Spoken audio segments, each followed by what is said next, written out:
Hey guys. Oh, excuse me. So today we are going to go look for some honey mushrooms. Some mushrooms here. Some mushrooms here I've yet to identify, and usually all I bring scissors and a brown paper bag.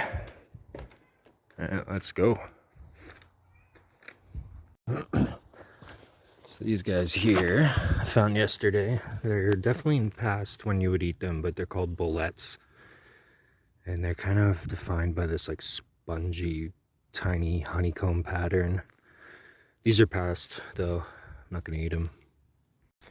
So we are going to go down to my secret hidden honey mushroom spot location. It's not so secret because there's a few other people who go there, but yeah, I found some last night, but it was pretty almost dark, so like I think maybe we can find more today. Yeah, so for mushrooms, you pretty much want to look somewhere where there's quite a bit of moisture and shade, particularly in the summertime and early fall, stuff like that. But yeah, I recently moved to Kootenays, British Columbia, and it is pretty insane for mushrooms. And yeah, started going out. Got a couple that I'm going to cook tonight. Going to do a honey mushroom dish, so that'll be cool. And yeah,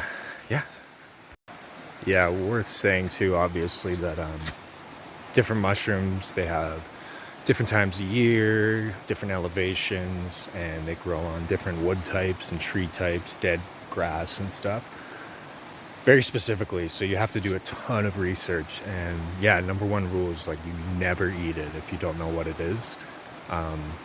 Yeah, how I'm able to identify them is I'm connected to a big group chat with a bunch of people who are experts in mycology. So yeah, I can figure out what is what now. And yeah, let's go look for these honey mushrooms in here. So this is a nice little spot by our little creek here. It's quite the beautiful creek. I'm not going to say which one it is because I want it to be a bit of a secret.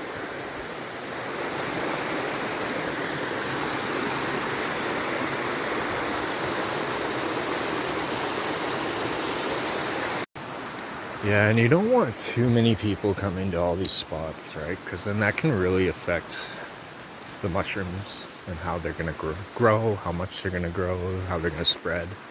Especially when people just rip them out of the ground by the root. I use scissors so that they grow back eventually, which is probably, yeah, the way that I would recommend to do them. So, yeah.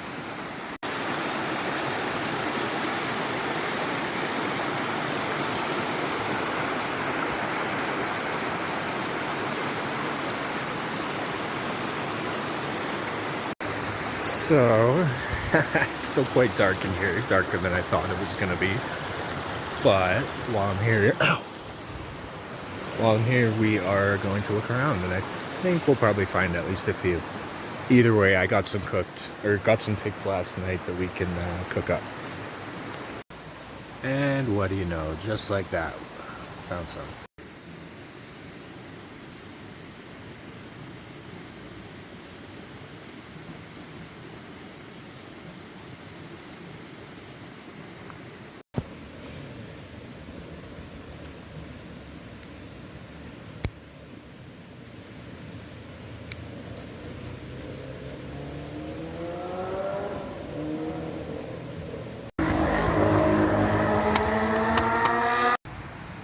Well, looky what we have here. Yeah, so now that it's a bit brighter than it was last night, I am finding a lot more. It's a nice little spot here that I found.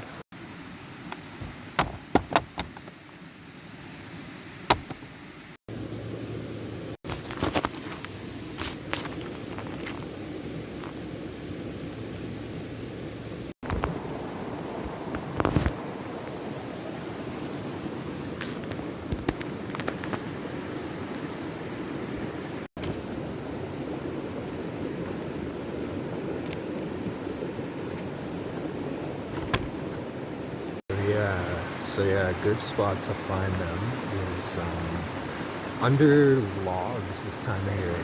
they aren't quite super like, you know, wet and cold yet. We had like a couple hot days recently. So they are just starting to all pop up under logs mostly. But I think as the weeks go on, we're gonna get like more and more popping up in like more open areas. But earlier on during the season or whatever of whatever mushroom you're harvesting, it's a good idea. If it's later on, or sorry, if it's earlier on, then yeah, I would look under logs and stuff, and yeah, pretty much anywhere where it does not get direct light. So one thing I'm noticing, once you got growth in this, whatever type of tree this is or log it is. So if you almost like follow it up, you should find more, because the mycelium itself is going to connect through the root system and underground wherever this log ends up, I think. So let's go look for more. Following the roots worked. Let's go. Look at here.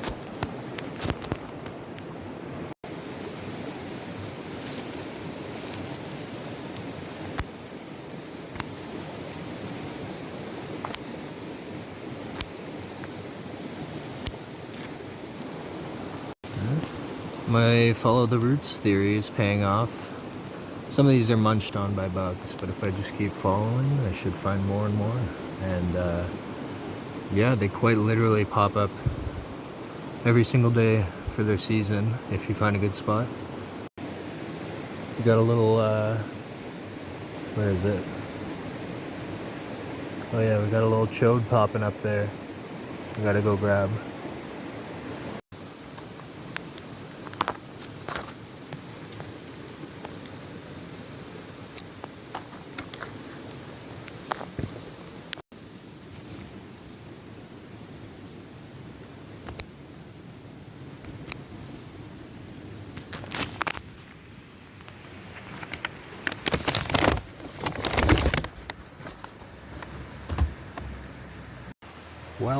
Well, look what we have here.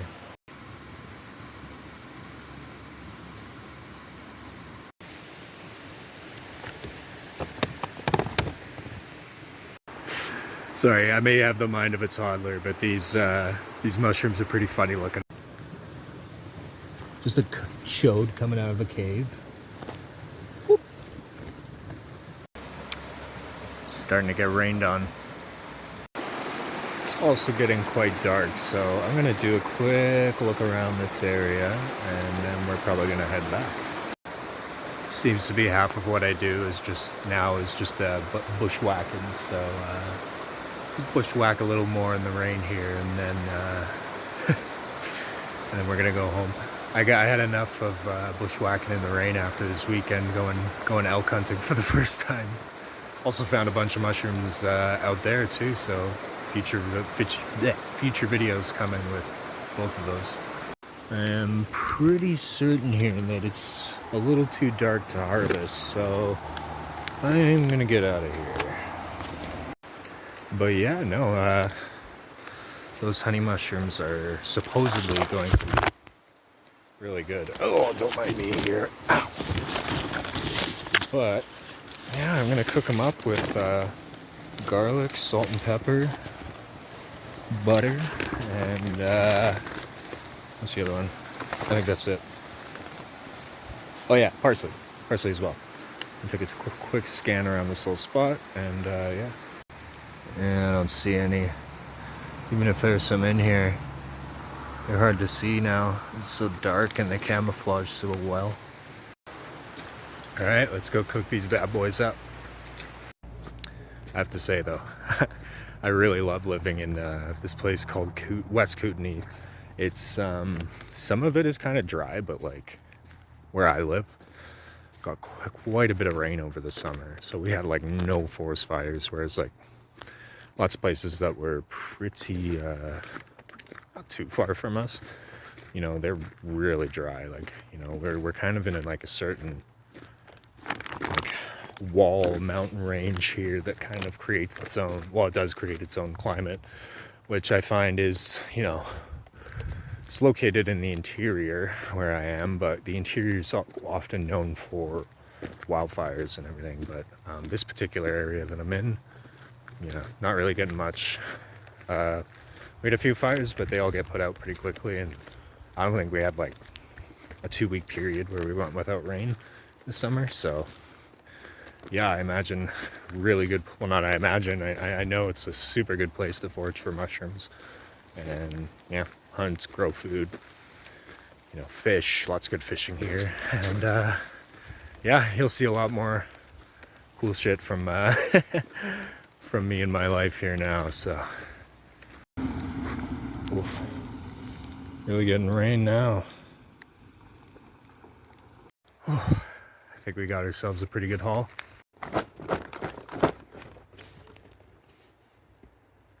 These little guys just came up to my place.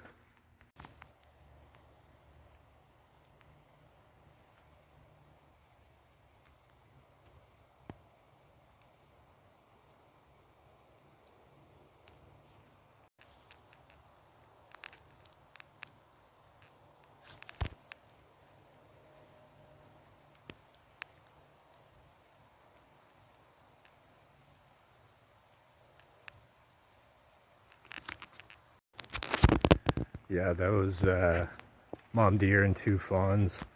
They they pretty much lived in my yard for most of the summer. Guess they feel safe, so that's cool. No. Oh yeah, sorry for the bad quality on that. I had to zoom in by like 10 times. So I have these guys picked and washed from yesterday. Now it's time to wash these guys.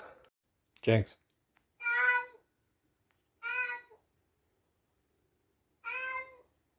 See, this is what I have to deal with. Non-stop meowing all day, all night.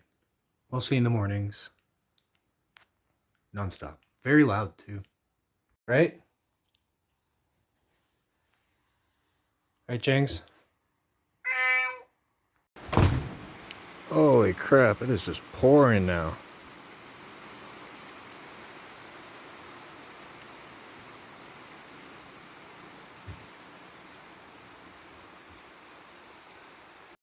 Yeah, so I've seen different people go about cleaning their mushrooms in different ways.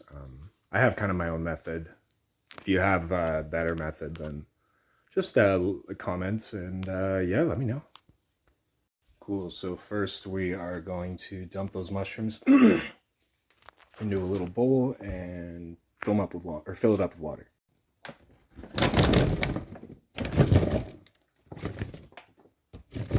A bowl, or in this case, a pot.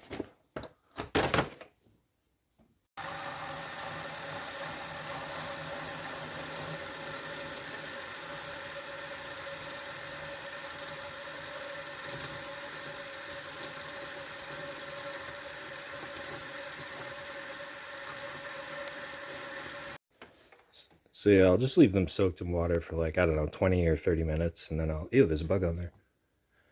Fly on there. Get the hell out of here, buddy. Gross. So yeah, no, I'm gonna soak them in water for about 20-30 minutes. Stir them around, 20-30 minutes again, and then we'll strain the water out.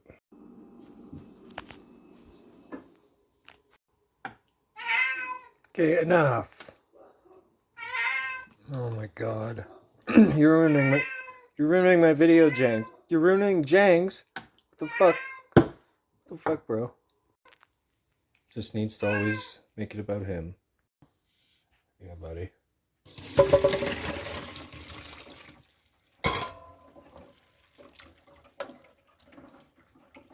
Get barbecued hot and fast. I'm sure it'll be fun.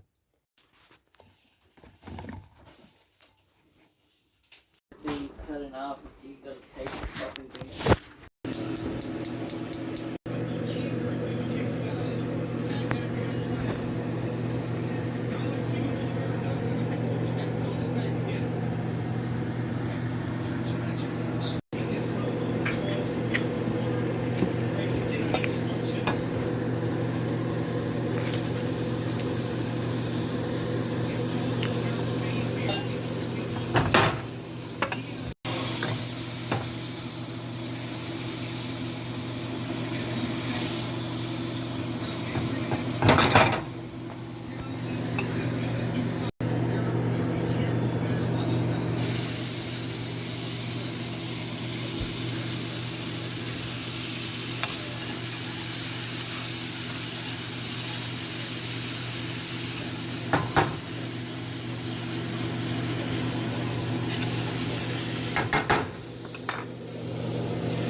crazy how different this is. Yeah, you can always use a thermometer if you want.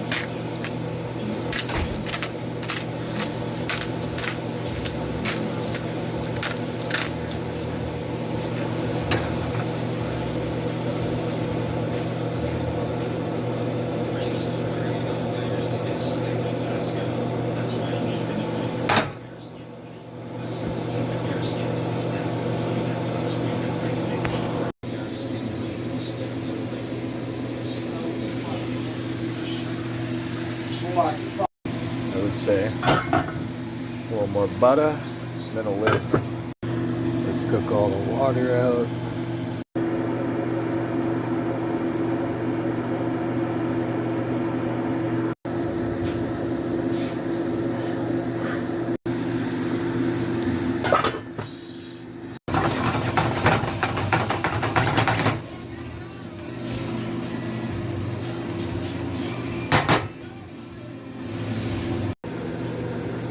More butter.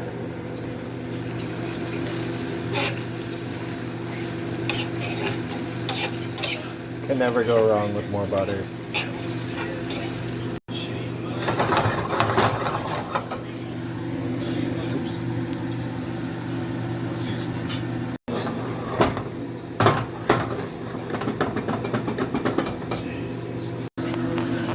All done. Alright, try these. No, it might be too hot actually. I'm gonna give it a minute.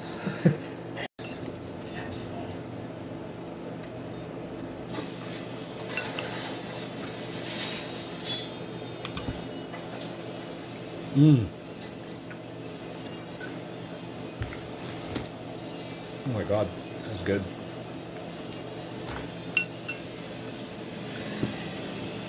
Mm. So garlic. It's like fucking escargot butter. Yeah, it's like garlic butter with thyme and salt and pepper in it. And thyme's from my old garden actually, so. Thought I had parsley, but I don't. Cool, so that's it for my honey mushroom foraging and cooking video. And oh my god, those were amazing.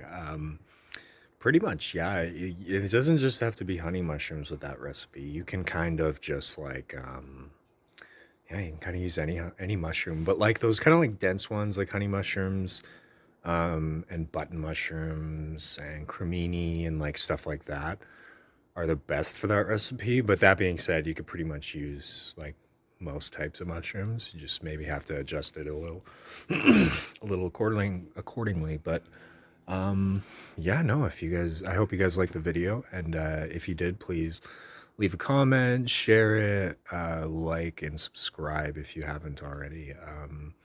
But yeah, no, tune in for more. We're gonna do more mushroom foraging, and there's gonna be some elk hunting videos coming out soon, and some fall gardening and all sorts of stuff. So yeah, if you're into that, stay tuned. Cheers.